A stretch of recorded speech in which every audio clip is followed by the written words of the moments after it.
On se retrouve au Summer Camp pour la présentation du jeu Barda. Jérôme, bonjour. Bonjour. On est ravi de te retrouver pour ce let's play, pour que tu nous présentes le jeu Barda. Mais peut-être tu peux faire un petit point de présentation déjà de toi et du studio. Ah oui.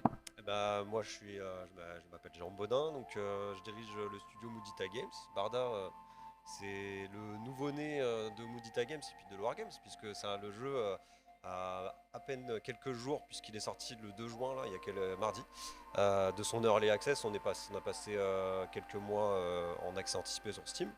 Et là, on est en version, comme vous pouvez le voir, 1.0.2. J'ai eu juste le temps de patcher un petit peu le jeu avant de venir pour corriger les derniers petits bugs.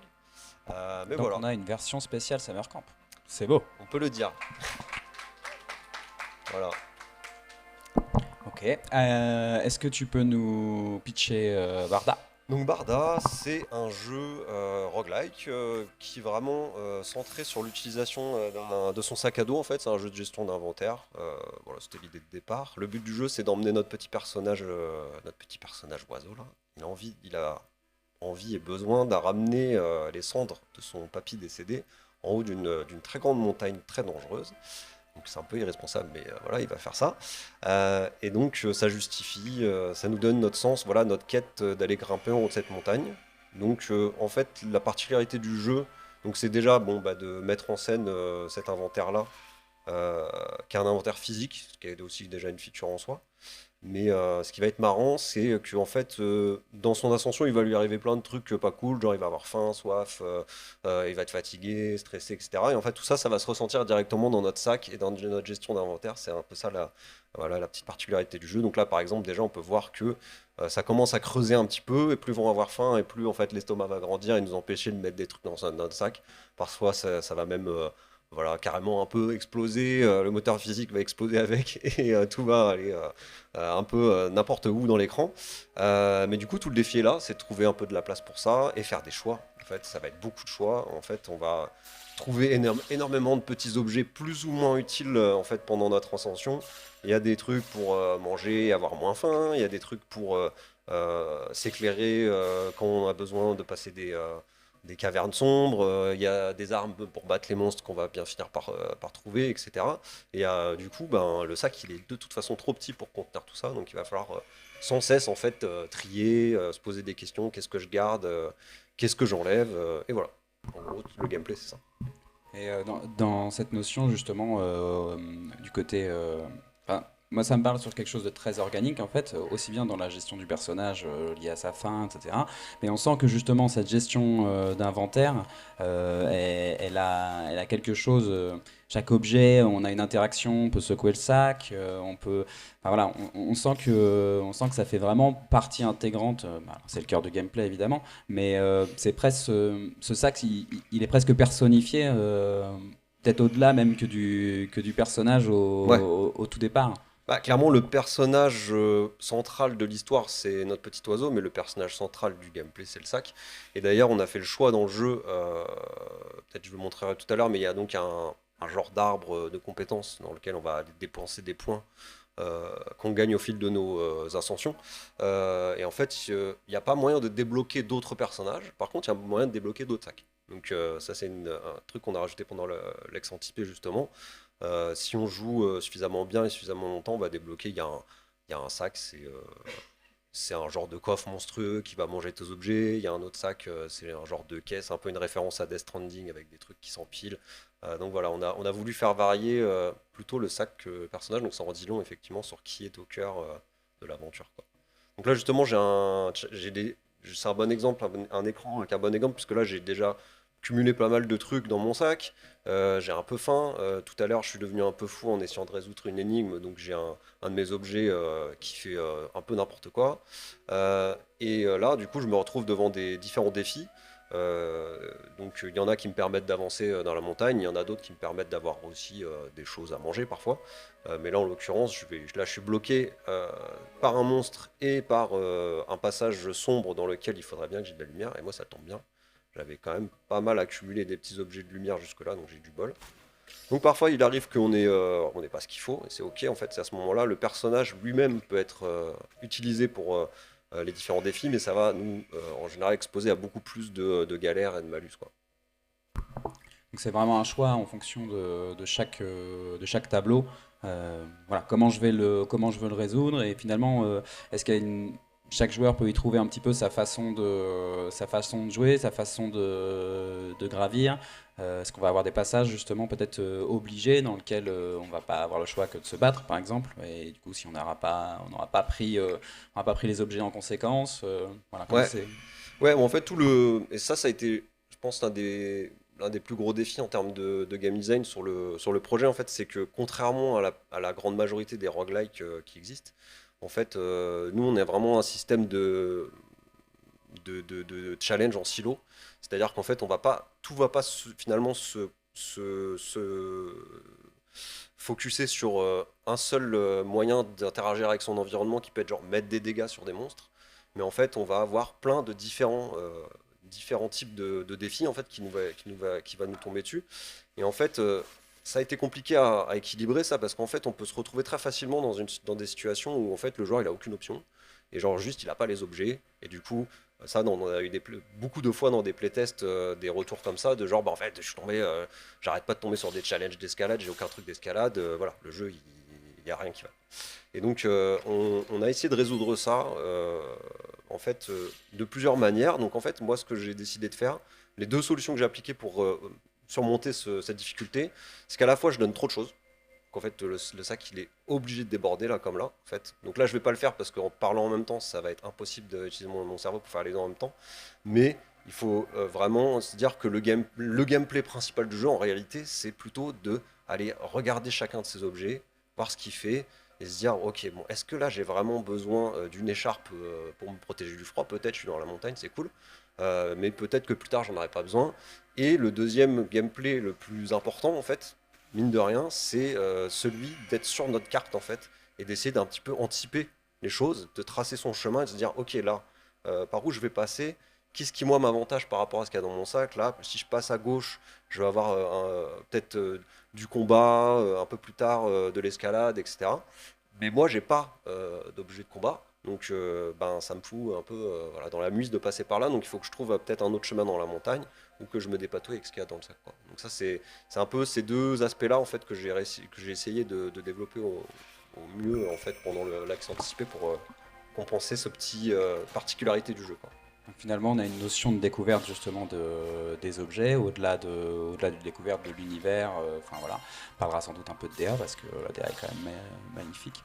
Merci. Euh, donc voilà, on a cette notion de découverte sur le monde dans lequel on interagit, sur les différents objets, et puis bah, ce côté exploration, où finalement, comme tu dis, au fur et à mesure des runs, on se dit, bah ok, en fait, je vais arrêter d'y Ouais.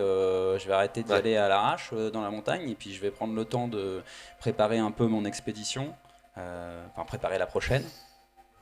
Ouais, bah ouais, c'est exactement ça en fait. Et en plus, genre, chaque en fait biome, donc tu vois, je suis dans la montagne enneigée, il y a un biome un peu plus forêt, etc. En fait, t'as ses particularités, aussi sa manière de l'appréhender. Peut-être il y a des endroits où il y a vraiment rien à manger, par exemple. Donc c'est quelque chose qui s'apprend au fur et à mesure. Aussi qu'on demande aussi aux joueurs un petit peu de digérer au fur et à mesure de ses runs. C'est aussi d'apprendre à connaître son environnement. Ça, c'est vraiment aussi une des bases du roguelike. C'est pas filer des trucs aux joueurs, mais aussi le pousser aussi à retenir en fait des informations. Donc effectivement, il y a l'aspect un peu comprendre la montagne, comment elle est faite, quelles sont les particularités des différentes régions. Et puis comme tu dis aussi, il y a, je ne sais plus que le chiffre exact, mais on doit être aux alentours de 150 objets différents dans le jeu. Donc à la fois, il y a moyen de se souvenir de certains objets, puis à la fois, bah, il y a des choses, juste il faut les découvrir, il faut prendre le temps de regarder, surtout qu'en plus les objets peuvent avoir, il y a un système de mutation qui m'a fait bien marrer à faire aussi, c'est-à-dire qu'à chaque fois que tu vas trouver un objet dans la montagne, il peut être un peu difforme entre guillemets dans ses caractéristiques. Donc tu vas avoir des objets qui sont décorés, qui ont plus de valeur, des objets qui sont piquants que tu vas pouvoir utiliser dans les combats. Et du coup, ça fait des combinaisons un peu rigolotes comme ça, que toi-même aussi tu peux créer d'ailleurs, puisque tu peux décider de upgrader en fait des objets de ton sac en y mettant des capacités qu'ils n'ont pas à la base. Donc ça fait parfois des trucs marrants. Il y a des joueurs qui sont contents parce il y a un objet marron dans le jeu qui est de la graisse en fait que tu peux appliquer sur n'importe quel objet pour que tu puisses le rendre comestible, tu vois. Donc il y a des joueurs qui se sont marrés à manger les cendres de papy, tu vois. Ils ont dit ça Ça, c'est vraiment la feature cool où il faudrait qu'il y ait un achievement sur ce truc-là. On a mis un achievement d'ailleurs là-dessus, quoi, de manger un truc pas comestible. Mais, euh, mais voilà, ouais. Donc il y a effectivement plein de choses en fait à apprendre. Et ça, c'est vraiment aussi l'hommage aussi au genre roguelike que moi j'ai voulu faire. Et que bon, bah, je me fais un peu avoiner sur Internet parce que c'est pas un vrai roguelike. Mais pour moi, c'était vraiment ça. L'approche que j'avais, c'était Ta euh, vision. c'était ma vision du roguelike, en tout cas appliquée avec aussi nous ce qu'on avait envie de faire, c'est-à-dire un truc qui soit un peu plus dans l'aventure, la découverte, l'exploration et puis la gestion de ce sac, quoi. Ok. Et sur cette partie donc, que j'évoquais tout à l'heure, cette DA, quelque chose de justement voilà, très dans le dessin, très coloré. Est-ce que tu peux nous en dire un petit peu plus sur les choix sur les choix qui ont été faits?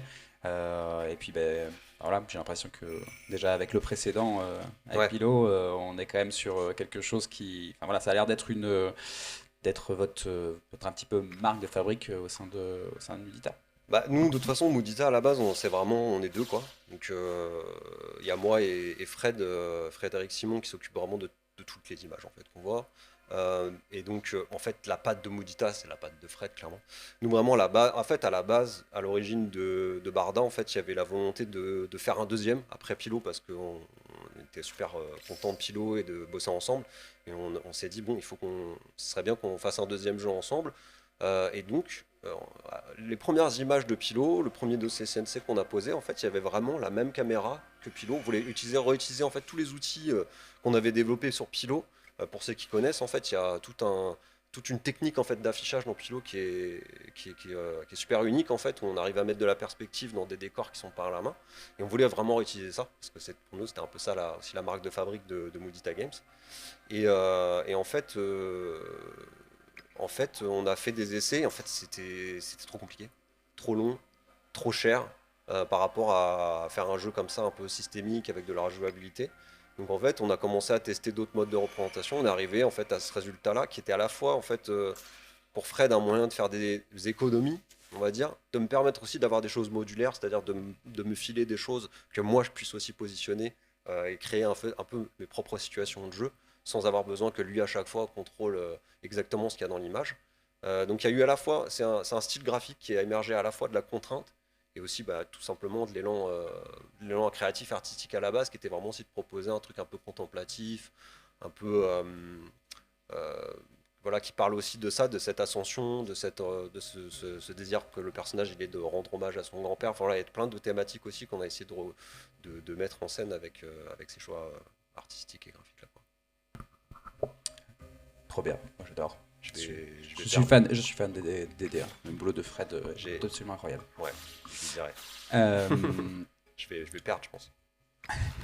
ah bah justement, Je joue normalement n'importe quoi, comment depuis tout à l'heure. Ça, je le savais de toute façon en parlant en même temps que de jouer, mais ouais, ouais, je mais vais c'est bien aussi de montrer probablement, comment ça se passe. En plus, c'est un roguelike, donc j'ai envie de te dire, perdre, ça fait partie du jeu. je vais claquer d'une minute à l'autre. C'est pas grave. Ok, et donc sortie, il y a eu des voilà, petites problématiques effectivement sur la sortie du jeu, enfin au niveau de l'early access, etc. Ouais. Je sais pas si tu veux en dire deux mots ou pas du tout, voilà. Bah, je sais pas, ouais. Ok, Ouais, bon, Joker. non, mais bon, je ressasse, j'ai beaucoup déjà, je trouve, ressassé un peu les problèmes qu'on a eu. Bon, après, ça nous a pas empêché de faire un bon jeu. On a vraiment fait ce qu'on avait envie de faire. Sûrement, peut-être un peu moins costaud et peut-être un peu moins riche en contenu que ce qu'on aurait souhaité. On a eu des difficultés en fait, mais comme tous les créateurs de jeux vidéo. Et voilà, on est dans une asso et tout le monde sait voilà, très bien comment ça peut être compliqué de faire un jeu vidéo. Nous déjà, on a eu la chance immense d'arriver au bout et d'avoir un truc que nous on trouve cool et qu'il y a des joueurs qui trouvent cool. Euh, donc ça, c'est plutôt ça que j'ai envie de retenir. C'est un des gros achievements pour beaucoup, effectivement, c'est C'est ça. d'arriver au bout, Bah ouais. arriver à le terminer. C'est vrai que c'est voilà. Puis d'avoir des bons retours. Parce que Mm. nous, voilà, on est sur Steam, on a des retours qui sont à 95% positifs et voilà, ça fait chaud au cœur. Et puis avec des petites sorties récentes aussi en support physique pour Pilo, qui était un truc Ouais, cool aussi. ouais, on peut parler de ça si tu veux. Ouais, on a été approché par un éditeur asiatique qui souhaitait donc notre jeu précédent, Pilo and the Logbook, pour peut-être ceux qui connaissent déjà, mais un petit jeu d'aventure qu'on avait fait qui était sorti sur toutes les consoles à l'époque. Et donc on nous a proposé de faire l'adaptation en boîte de Pilo. Puis surtout en fait dans le projet il y avait, je les ai pas reçus encore. J'ai vraiment hâte, ça fait des mois qu'on m'a dit qu'on me les enverrait. Mais donc la boîte de Pilo, il y a vraiment, dans Pilo il y a il y a un livre dans lequel on va mettre des autocollants qui sont des matérialisations de tout ce qu'on voit dans son environnement. Donc ils nous ont vraiment approché avec un projet de faire une boîte dans laquelle il y avait un petit livret dans lequel on pouvait mettre des petits autocollants. Donc on était obligé de dire oui, même si on savait qu'on n'allait pas gagner 1 euro sur le projet. C'était vraiment un rêve de gosse aussi, entre guillemets, d'avoir un jeu en boîte sur Switch et d'avoir surtout ce petit livre avec ces petits autocollants. J'ai trop hâte de le filer à mes petits pour qu'ils puissent mettre leurs autocollants dans le livre. Franchement, c'est trop bien. Eh ben super, merci euh, pour cette présentation, pour ce let's play. Voilà, est-ce que donc tu peux rappeler, il vient de sortir, on peut le trouver sur Steam. Sur Steam pour l'instant, puis là j'ai passé une partie de mon été à le mettre sur Switch aussi, donc voilà, vous pouvez suivre l'évolution du projet, mais ça viendra un jour, ça prendra le temps qu'il faut. Mais là pour l'instant, depuis le 2 juin sur Steam, voilà, disponible à un peu moins de 10 euros, donc voilà, c'est donné, quoi, on va dire. Ah bah tout à fait, tout à fait. Merci beaucoup, allez l'ajouter sur Steam, et puis bah, un grand merci Jérôme pour ta présentation. Avec plaisir.